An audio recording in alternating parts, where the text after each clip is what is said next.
তো দেখো আমরা মেলার মধ্যে চলে আসলাম। আস্তে আস্তে চলে আসলাম এই মেলার পুকুরে।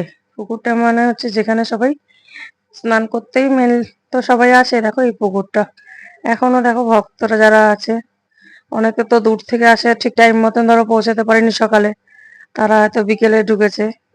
তো তারা এসে দেখো বিকেলবেলা তখন স্নান করছে। তো এবার আমরা আস্তে আস্তে চলে যাব মন্দিরের দিকে। তো অবস্থা দেখেছো, জল কাদায়, এত লোকের ওই ভেজা জল, পুরো কাদা প্যাচ প্যাচ করছে। আর এই দেখো মন্দির এটা, যেখানে ওই শান্তিমাতা, হরিচাঁদ ঠাকুর, গুরুচাঁদ ঠাকুর রয়েছেন। তো ওনাদের এটা হচ্ছে নাট মন্দির।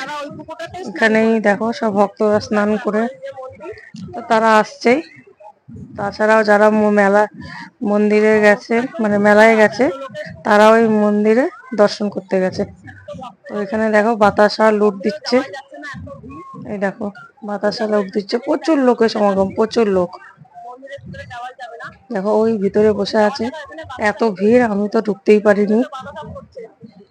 ওখানে দেখো এই দিকটা দিয়ে দেখেছো প্রচুর লোক রয়েছে, তো ভিতরে রয়েছে। তো দেখাবে পরের ভিডিও।